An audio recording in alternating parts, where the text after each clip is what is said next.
बिस्मिल्लाहिर्रहमानिर्रहीम अस्सलाम वालेकुम। तो जनाब आज मैं आपके लिए बहुत ही लाजवाब गाजर की खीर की रेसिपी लेके आई हूँ, जो जितनी आसानी से मैं बनाना आपको बताऊंगी और ये खाने में इतनी ही लाजवाब होगी। ना मैं इसमें कोई खोया ऐड करूंगी ना कोई और चीज़, मगर ये माशाल्लाह इतनी मज़े की बनेगी कि आप सारी गाजर की खीर को भूल जाएंगी। आपको पता है सर्दियों में हम ये गाजर की खीर गजरेला ना बनाएं, ये तो हो ही नहीं सकता। मगर सोचने में लगता है कि बहुत मुश्किल काम है, मगर मैं आपको बहुत आसान रेसिपी से बताऊंगी और ठीक ठीक क्वांटिटी चीज़ों की बताऊंगी ताकि आप भी बना लें। चले जी किचन की तरफ। तो जो मैं क्वांटिटी बताऊंगी आपने उसे नोट डाउन कर लेना है, उसके बाद आपको टेस्ट करने की भी ज़रूरत नहीं है कि कैसी बनी। जब तैयार होगी आप फिर ही खाना। तो ये लें जी, नट्स तो हम अपनी मर्ज़ी है जितने हमारे पास अवेलेबल हैं उतने डाल लें, क्योंकि जितने डलेंगे उतने अच्छे लगेंगे।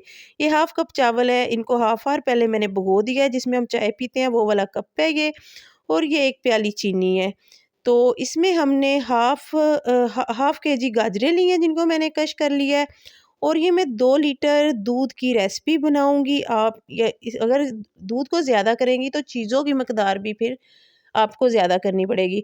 तो सबसे पहले तो हमने कोई थोड़ा-सा खुला बर्तन लेना है और उसमें दूध डालना है, चूल्हे को नीचे से जला लेना है और उसमें कश की हुई गाजरें डाल देनी है, क्योंकि ये मैं पहले से कश करके रखती थी ताकि हमारा टाइम बचे। और इसको एक चूल्हे पे रख के दूसरे चूल्हे पे आप जनाब मेरी तरह छोटा बर्तन रखें, उसमें ये जो आधा कप चावल थे और उसमें आधा कप ही पानी है उसको रखें 5 मिनट के लिए। पानी ड्राई हो जाएगा तो आपने चावलों को किसी भी बीटर किसी भी मैशर से मैश कर लेना है। मकसद हमारा इन्हें मैश करना है, इसलिए आप किसी भी चीज़ से कर लें। तो जितनी देर में उधर दूध और गाजरें हो रही हैं हमें कोई डर नहीं है कि लग जाएंगी या कुछ, ये मसला ही नहीं है। तो इसके बाद जब उधर भी दूध और गाजरें उबलने लग गए हैं तो जनाब ये जो हमने चावल बीट किए हैं तो इन चावलों को हमने उसमें डाल देना है। तो बस जी यहाँ से ही हमारा सही रेसिपी स्टार्ट होनी है, मगर इसमें भी आपने बिल्कुल परेशान नहीं होना। आपने इसमें चावलों को डालना है और इसके ऊपर जनाब हमने ये खोपरा भी मैंने कश कर लिया था, कोकोनट, इसको मैंने कट करके इसको पीस लिया है, अच्छे से कश नहीं किया सॉरी पीस लिया है। क्योंकि जितना इसको पीस के डाले खीर एक तो गाढ़ी जल्दी होती है, दूसरा इसमें जायका भी बहुत अच्छा आता है, तो पता भी नहीं चलता और टेस्ट भी बहुत अच्छा आता है। आपको पता है ना खीर में अगर कोई बहुत चबाने वाली चीज़ डल जाए तो उसका मज़ा नहीं आता, तो इसलिए मैं कोशिश करती हूँ इसमें नट्स ज़्यादातर पीस के ही डालूँ। इसलिए मैंने कुछ बादाम और खोपरे को पीस लिया है और इसको जनाब ढक के रख देना है। अब तो कोई बात ही नहीं है, हाफ़ आवर के लिए हमने इसको छोड़ देना है, बस बीच में 1-2 बार आके चम्मच हिला जाए, क्योंकि इसमें दूध काफ़ी था, लगने का डर बिल्कुल नहीं है। ये ले जी हमने हाफ़ आवर बाद इसका ढक्कन उठाया है और खीर ऑलमोस्ट ऑलमोस्ट रेडी होने वाली है। गाढ़ापन उसका नज़र आ रहा है, आपको इसकी थिकनेस से आइडिया हो जाएगा कि अब ये रेडी होने वाली है, क्योंकि हमें देख के आइडिया हो जाता है। और मैं आपको दिखा भी रही हूँ, ये हाफ़ आवर इसको लगा था। मैं टाइम भी इसीलिए आपको बता रही हूँ कि आपको भी पता हो इतने टाइम में हो जाती है। तो हमने चीनी पहले नहीं डालनी, जब हमें थिकनेस जितनी चाहिए है उतनी नज़र आने लग जाए तो चीनी तब डालनी है। क्योंकि चीनी जो है ना, अगर हम पहले डाल दें तो फिर नीचे लगने का डर होता है, तो इसलिए चीनी लास्ट में डालनी है। और थोड़ी सी इलायचियाँ 4 मैंने लेके उनको पीस लिया है ताकि वो भी मुंह में ना आए, और उनका पाउडर सा बना के मैंने डाल लिया है, इनकी अच्छी खुशबू आएगी।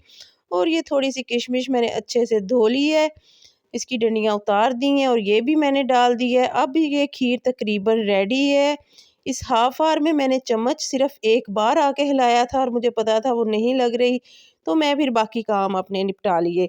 तो ये आंखें बंद करके बनाने वाली रेसिपी है, तो आप भी इस तरीके को फ़ॉलो करेंगे। देखें जी अब आपको आइडिया हो गया होगा। चीनी डालने के बाद मैंने इसको तेज़ आग पे 7 से 8 मिनट पकाया था। तो उसके बाद जब मुझे लगा कि ये जितनी मुझे चाहिए उतनी इसकी थिकनेस हो गई है, क्योंकि ये थोड़ी पड़ी रहे तो मज़ीद गाढ़ी होती है। तो इसलिए तो बस अब मैंने चूल्हा बंद कर दिया। अब मैं आपको बाउल में निकाल के दिखा रही हूँ। ये लें जी माशाल्लाह से हमारी खीर रेडी हो गई है और इसमें कोई मुश्किल नहीं है, बहुत ही आसानी से ये खीर बनती है और इतनी मज़े की ये बनती है कि बार-बार खाने को दिल चाहता है। तो आपके पास जितने भी नट्स हैं, कोई मेवे हैं, वो अब आप पे डिपेंड करता है। तो मेरे ये तकरीबन 2 बाउल बन गए थे। 1 बाउल मैं गार्निशिंग कर रही हूँ और एक मैंने फ्रिज में रख दिया है। तो इतनी से दूध में बहुत मज़े की खीर बनती है। इससे पहले कि गाजरों का सीज़न आउट हो जाए, आप भी जल्दी से जाएँ और गाजर की खीर बनाएँ। मुझे उम्मीद है आपको मेरी आज की रेसिपी बहुत पसंद आई होगी। क्योंकि मैंने बहुत ही आसान तरीके से आपको गाजर की खीर बनाना सिखाई है। और अगर आपको मेरी ये रेसिपी पसंद आई है कि मैं कितनी आसान तरीके से बताई है, तो आपने चैनल को सब्सक्राइब ज़रूर करना है, लाइक और शेयर मस्ट करना है। अगर आप चैनल को सब्सक्राइब करेंगी तो फिर आपको मेरी सारी रेसिपीज़ मिलेंगी कि मैं इजी वे में रेसिपीज़ जिन मेरी सिस्टर्स को खाना बनाना नहीं आता, फुल क्वांटिटी के साथ मैं बताती हूँ। ये लें जी जनाब, मैं तो खाने लगी हूँ। मेरा आपको ज़ूम करके दिखाने का मकसद इसकी थिकनेस दिखाना है। तो इसलिए आप जो जिनको अभी नहीं पकाना आता, तो मैं कोशिश करती हूँ कि परफेक्ट रेसिपी दूँ, किसी भी झूठ के बगैर, किसी भी क्वांटिटी को इधर-उधर किए बिना, ताकि जो भी बनाए बनाने के बाद मुझे ये मत कहे कि इसने ये नहीं, हमारी तो इस तरह से नहीं बनी, हमने इसको फॉलो किया। चलें जी, दुआ में याद रखिए, फिर मिलेंगे। अल्लाह हाफ़िज़।